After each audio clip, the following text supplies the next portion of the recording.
Hi അസ്സാം വലൈക്കും welcome back. അപ്പോൾ ഞാനിത് ഈദിന് റെഡിയാക്കാൻ പറ്റിയ അടിപൊളിയായിട്ടുള്ള പുഡിങ്ങിൻ്റെ റെസിപ്പിയാണ് കേട്ടോ കാണിക്കാൻ പോകുന്നത്. കുറച്ച് ചേരുവകൾ മാത്രം മതി, നല്ല ടേസ്റ്റി ആയിട്ട് നമുക്കിത് ചെയ്തെടുക്കാൻ പറ്റും. അപ്പോൾ വീഡിയോയിലേക്ക് കടക്കുന്നതിന് മുമ്പ് ആരെങ്കിലും എൻ്റെ ചാനൽ ആദ്യമായി കാണുന്നവരുണ്ടെങ്കിൽ ഇതുപോലെ തന്നെ സബ്സ്ക്രൈബ് ചെയ്യാത്തവരുണ്ടെങ്കിൽ പ്ലീസ് ഒന്ന് സബ്സ്ക്രൈബ് ചെയ്ത് സപ്പോർട്ട് ചെയ്യുക കേട്ടോ. നിങ്ങൾ കണ്ടുകൊണ്ടിരിക്കുന്ന സമയത്ത് ഇത് ഇഷ്ടപ്പെടാന്നുണ്ടെങ്കിൽ ഒന്ന് ലൈക്ക് ചെയ്യുക, ഷെയർ ചെയ്യുക, കമൻറ്റ് ചെയ്യുക. ഇനി നമുക്കതിൻ്റെ റെസിപ്പി നോക്കാം. അപ്പോൾ ആ ഒരു പാൻ വെച്ച് ചൂടാക്കി കൊടുത്തിട്ടുണ്ട്, നന്നായിട്ട് തന്നെ ചൂടായി വന്നിട്ടുണ്ട് കേട്ടോ. ഇനിയിപ്പോൾ അതിലേക്ക് ഒരു 3 ടേബിൾ സ്പൂണോളം നെയ്യ് ചേർത്ത് കൊടുക്കുക. അപ്പോൾ ഞാനിപ്പോൾ 2 ടേബിൾ സ്പൂൺ ഒഴിച്ചിട്ടുണ്ടായിരുന്നു. ഇനി ഇതാ ഒരു ടേബിൾ, അപ്പോൾ ടോട്ടൽ 3 ടേബിൾ സ്പൂൺ നിറയെ നെയ്യാണ് കേട്ടോ ചേർത്ത് കൊടുത്തിട്ടുള്ളത്. ഇതിന് പകരം ബട്ടർ ആയാലും കുഴപ്പമൊന്നുമില്ല, പക്ഷേ വെളിച്ചെണ്ണയൊന്നും എടുക്കരുത് കേട്ടോ. അപ്പോൾ അതിൻ്റെ ഒരു ടേസ്റ്റ് ഉണ്ടാകും. നെയ്യിൽ തന്നെ ചെയ്തെടുക്കാനായി ശ്രദ്ധിക്കാൻ. ഈ നെയ്യില്ലെങ്കിൽ സൺഫ്ലവർ ഓയിൽ എടുത്താലും കുഴപ്പമൊന്നുമില്ല. ഇനി അതൊന്ന് ചൂടായി വരുന്ന സമയത്ത് അതിലേക്ക് കുറച്ച് കാഷ്യൂ നട്ട്സ് കട്ട് ചെയ്തതാണ് അത് ചേർത്ത് കൊടുത്ത് ഒന്ന് വഴറ്റിയെടുക്കാം.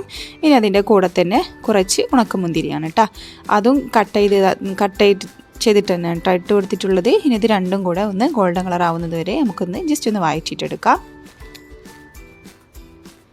അപ്പോൾ ഇത് ഏകദേശം ഇവിടെ റെഡി ആയിട്ടുണ്ട്. ഇനി ഇതിലേക്ക് കുറച്ച് സേമിയ വേണം. ഞാനിപ്പോൾ ഫ്രൈ ആക്കിയിട്ടുള്ള സേമിയ, വറുത്ത സേമിയാണ് കേട്ടോ ഇട്ട് കൊടുക്കുന്നത്.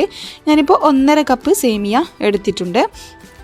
ഏകദേശം 2 ട്രൈയിൽ ഞാനിപ്പോൾ പുഡിങ് സെറ്റാക്കി എടുക്കുന്നുണ്ട് കേട്ടോ.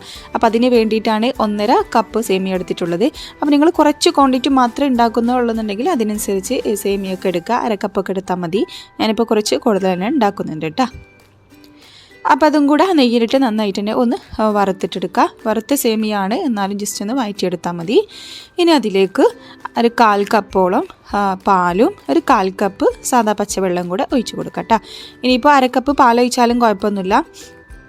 അപ്പോൾ 1.5 കപ്പിലേക്ക് 1/2 കപ്പ് പാലൊഴിച്ചിട്ടുണ്ട്.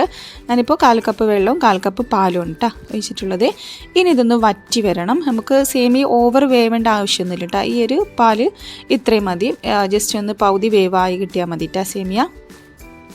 അപ്പോൾ അതൊന്ന് വറ്റി വരുന്നത് വരെ നമുക്ക് വഴറ്റിയിട്ടെടുക്കാം. അപ്പോൾ ഇവിടെ റെഡി ആയിട്ടുണ്ട് കേട്ടോ. കണ്ടല്ലോ, പാലൊക്കെ നന്നായിട്ട് വറ്റിയിട്ടുണ്ട്. എന്നാൽ സേമിയ വെന്തോന്ന് ചോദിച്ചാൽ ഹാഫ് വേവ് ആയിട്ടുണ്ടാവുള്ളൂ കേട്ടോ. ഓവർ വേവേണ്ട ആവശ്യമൊന്നുമില്ല, നമുക്ക് പകുതി ഒന്ന് വെന്ത് കിട്ടിയാൽ മതി. ഇനി അതിവിടെ ഒരു പാത്രത്തിലേക്ക് മാറ്റി കൊടുത്തിട്ടുണ്ട്. ഇനി ആ സെയിം പാനിൽ തന്നെ നമുക്ക് അടുത്തതായിട്ട് കസ്റ്റാർഡിൻ്റെ ഒരു മിക്സ് റെഡിയാക്കി എടുക്കണം കേട്ടോ. അപ്പോൾ ഞാനിപ്പോൾ പാത്രം കഴുകിയിട്ടൊന്നുമില്ല കേട്ടോ, ആ ഒരു സെയിം ആയിട്ട് തന്നെ വെച്ച് കൊടുത്തിട്ടുണ്ട്. ഇനി അതിലേക്ക് ഒരു പാക്കറ്റ് പാല് ഒഴിച്ച് കൊടുക്കുകയാണ്. 500 ml ഒരു പാക്കറ്റ് പാൽ ഒഴിച്ച് കൊടുക്കുകയാണ്. ഇനി ഇതിലേക്ക് ആവശ്യത്തിനുള്ള പഞ്ചസാര കൂടെ ചേർത്ത് കൊടുക്കുക. പുഡിങ്ങൊക്കെ ആകുമ്പോൾ ഓൾറെഡി അത്യാവശ്യം മധുരം ഉണ്ടാവുന്നുണ്ട്, അപ്പോഴല്ലേ കഴിക്കാൻ നല്ല ടേസ്റ്റ് ഉണ്ടാവുക. അപ്പോൾ കുറച്ച് കൂടുതൽ തന്നെ പഞ്ചസാര ചേർത്ത് കൊടുത്തിട്ടുണ്ട്. ഒരു 1/4 ടീസ്പൂണോളം ഉപ്പ് സ്കിപ്പ് ചെയ്യരുത് കേട്ടോ, നല്ലൊരു ടേസ്റ്റിനാണ് ഉപ്പ് ചേർത്ത് കൊടുക്കുന്നത്. 1/4 ടീസ്പൂണോളം ഉപ്പും കൂടെ ചേർത്ത് കൊടുത്ത് ഇത് ജസ്റ്റ് ഒന്ന് ചൂടാക്കിയിട്ടെടുക്കുക. അപ്പോൾ ഇനിയിപ്പോൾ പാല് കയ്യിലില്ലെങ്കിൽ തേങ്ങാപ്പാൽ എടുത്താലും മതി കേട്ടോ. ഇനിയിപ്പോൾ അതൊന്ന് ചൂടായി വരുന്ന സമയത്ത് നമുക്കതിലേക്ക് കസ്റ്റാർഡ് പൗഡറിൻ്റെ ഒരു മിക്സ് റെഡിയാക്കി എടുക്കാനുണ്ട് കേട്ടോ. അപ്പോൾ ഒരു ബൗളെടുത്തിട്ട് അതിലേക്ക് കസ്റ്റാർഡ് പൗഡർ ചേർത്ത് കൊടുക്കുകയാണ്. അപ്പോൾ 500 ml ഒരു പാക്കറ്റ് പാലിലേക്ക് 3 ടേബിൾ സ്പൂൺ കസ്റ്റാർഡ് പൗഡർ കറക്റ്റാണ് കേട്ടോ. ആ ഒരു കറക്റ്റ് മെഷർമെൻറ്റിൽ തന്നെ എടുക്കുക. അപ്പോൾ ഉണ്ടല്ലോ, വലിയ ടേബിൾ സ്പൂൺ അത് നിറയെ തന്നെ എടുത്തിട്ടുണ്ട് കേട്ടോ. 3 ടേബിൾ സ്പൂൺ നിറയെ കസ്റ്റാർഡ് പൗഡർ എടുത്തിട്ടുണ്ട്. ഇനി ഇതിലേക്ക് കുറച്ച് വെള്ളമോ പാലോ ഏതായാലും കുഴപ്പമൊന്നുമില്ല, ഞാനിപ്പോൾ വെള്ളമാണ് ഒഴിച്ച് കൊടുക്കുന്നത്. ഇനി ഇത് കട്ടയൊന്നും ഇല്ലാതെ നന്നായിട്ട് തന്നെ ഒന്ന് മിക്സ് ചെയ്ത് കൊടുക്കാം.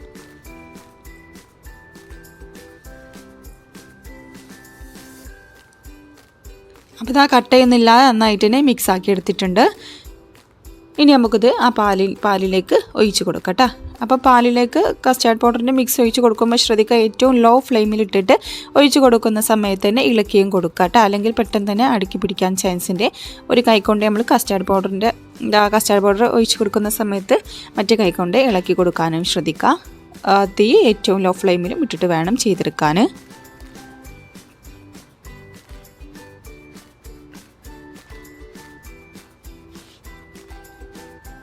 അപ്പോൾ ഏകദേശം 1 മിനിറ്റൊക്കെ ഒന്ന് ഇളക്കി കൊടുത്തപ്പോഴേക്കും നന്നായിട്ട് തന്നെ തിക്കായി വന്നിട്ടുണ്ട് കേട്ടോ. പെട്ടെന്ന് തന്നെ തിക്കാവാനായിട്ട് തുടങ്ങും.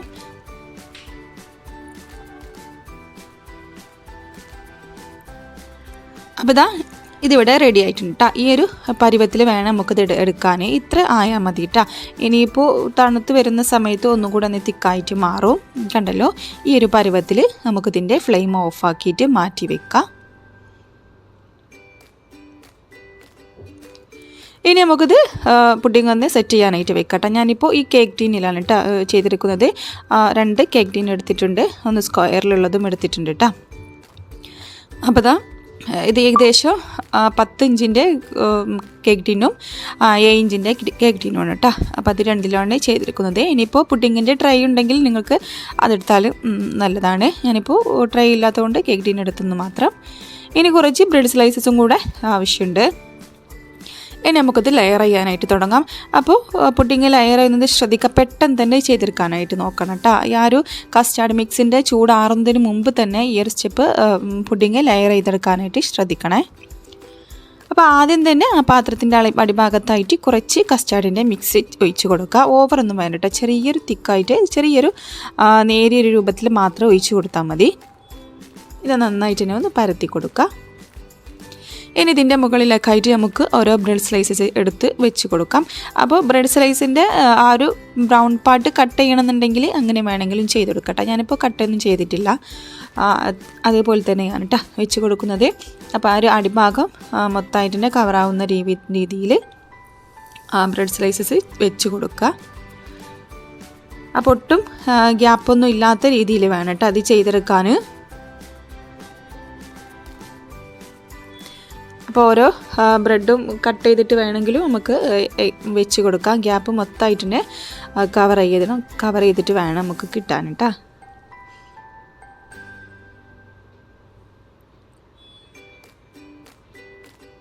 അപ്പോൾ ഉണ്ടല്ലോ, ഇതിൻ്റെ അടിഭാഗം മൊത്തമായിട്ട് തന്നെ ഞാനിപ്പോൾ വെച്ചിട്ടുണ്ട്. ബ്രെഡ് വെച്ച് കൊടുത്തിട്ടുണ്ട് കേട്ടോ. ഒട്ടും ഗ്യാപ്പില്ലാതെ തന്നെ വെച്ച് കൊടുത്തിട്ടുണ്ട്. ഇനി ഇതിൻ്റെ മുകളിലൊക്കെ ആയിട്ടും കൂടെ നമുക്ക് ആ ഒരു കസ്റ്റാർഡ് മിക്സ് ഒഴിച്ച് കൊടുക്കണം.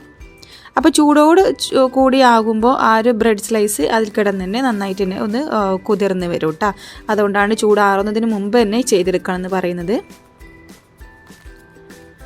അപ്പോൾ രണ്ടാമത്തെ ലെയറും കൂടെ വെച്ച് കസ്റ്റാർഡ് മിക്സ് ഒഴിച്ചു കൊടുത്തിട്ടുണ്ട്. ഇനി അടുത്തതായിട്ട് നമുക്ക് വേവിച്ചെടുത്തിട്ടുള്ള സേമിയ ഉണ്ടല്ലോ, അതാണ് കേട്ടോ ചേർത്ത് കൊടുക്കാനുള്ളത്. ഇനി അത് നന്നായിട്ട് തന്നെ എല്ലാ ഭാഗത്തേക്കും ഒന്ന് സ്പ്രെഡാക്കി കൊടുക്കുക.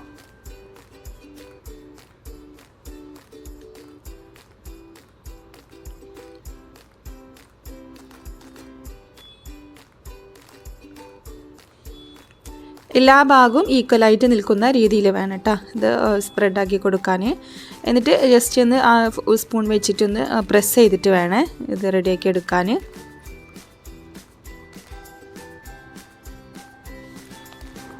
അപ്പോൾ 2 ലെയർ ഇവിടെ സെറ്റ് ആയിട്ടുണ്ട് കേട്ടോ. ആദ്യം ഒരു ബ്രെഡിൻ്റെ ലെയറും രണ്ടാമത് സേമിയയുടെ ലെയറും 2 ലെയറായിട്ട് എടുത്തിട്ടുണ്ട്.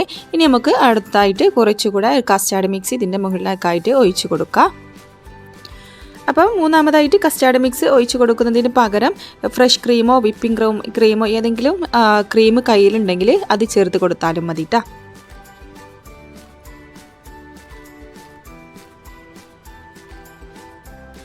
ഇനി അടുത്തതും കൂടെ ഒരു ലെയറായിട്ട് ബ്രെഡ് വെച്ച് കൊടുക്കുകയാണ്.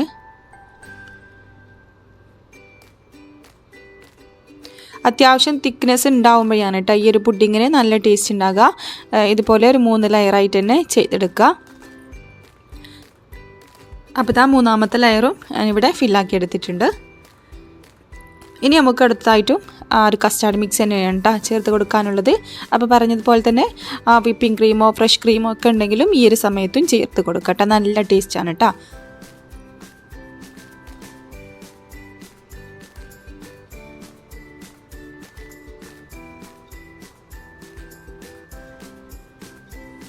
അപ്പോൾ അത് മൊത്തമായിട്ട് തന്നെ കവർ ചെയ്തെടുത്തിട്ടുണ്ട് കേട്ടോ. ഇനി നമുക്കിതൊന്ന് ഗാർണിഷ് ചെയ്തെടുക്കാനുള്ള പണി മാത്രമേ ഉള്ളൂ.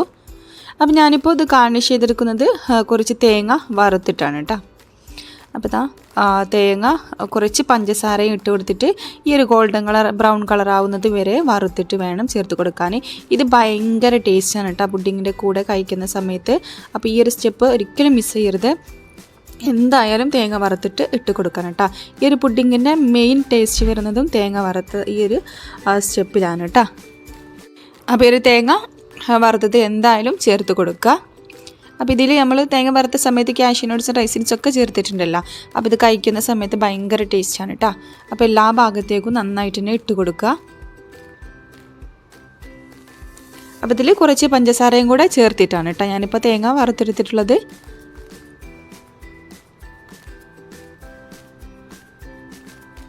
അപ്പോൾ ഇതാ എല്ലാ ഭാഗത്തേക്കും നന്നായിട്ട് തന്നെ ആക്കി കൊടുത്തിട്ടുണ്ട്.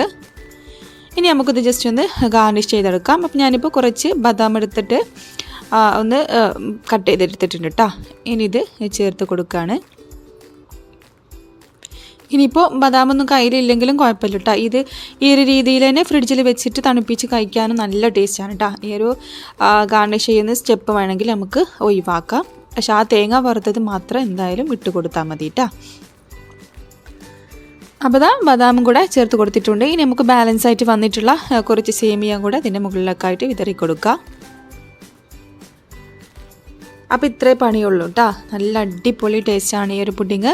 അപ്പോൾ മാക്സിമം ഫ്രിഡ്ജിൽ വെച്ചിട്ട് നന്നായിട്ട് തണുപ്പിച്ചതിന് ശേഷം മാത്രം കഴിക്കുക.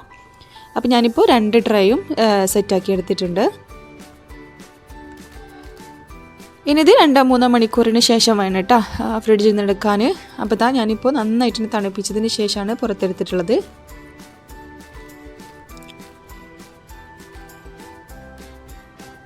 ഇനിയിപ്പോൾ ഞാനിതൊന്ന് കട്ട് ചെയ്തിട്ട് ഉൾഭാഗം ഒന്ന് കാണിച്ചു തരാം കേട്ടോ.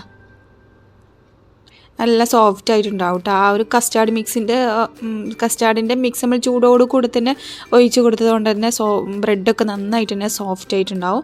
ഒരു ക്രീമി പരുവത്തിലാണ് കേട്ടോ ഈ ഒരു പുഡിങ് ഉണ്ടാവുക. അടിപൊളി ടേസ്റ്റാണ് കേട്ടോ. അത് കഴിക്കുന്ന സമയത്ത് ആ ഒരു തേങ്ങ ഒക്കെ കടിക്കാൻ കിട്ടുമ്പോൾ ഭയങ്കര ടേസ്റ്റാണ് കേട്ടോ. അപ്പോൾ ഈ ഒരു പുഡിങ്ങിൻ്റെ റെസിപ്പി എല്ലാവരും ട്രൈ ചെയ്ത് നോക്കണം. എന്നിട്ട് അതിൻ്റെ ഫീഡ്ബാക്കൊക്കെ ഒന്ന് അറിയിക്കുക. വീഡിയോ ഇഷ്ടപ്പെട്ടാൽ ലൈക്ക് ചെയ്യുക, ഷെയർ ചെയ്യുക, കമൻറ്റ് ചെയ്യുക. സബ്സ്ക്രൈബ് ചെയ്യാതെ ആരെങ്കിലും കാണുന്നവരുണ്ടെങ്കിൽ പ്ലീസ് ഒന്ന് സബ്സ്ക്രൈബ് ചെയ്ത് സപ്പോർട്ടും കൂടെ ചെയ്യട്ടോ. അപ്പോൾ എന്തായാലും ഈ ഒരു റെസിപ്പി കുട്ടികൾക്ക് ഉണ്ടാക്കി കൊടുക്കുക. പുതിയ വീഡിയോയുമായി വീണ്ടും വരാം. അതുവരെ താങ്ക്സ് ഫോർ വാച്ചിങ്. ബൈ.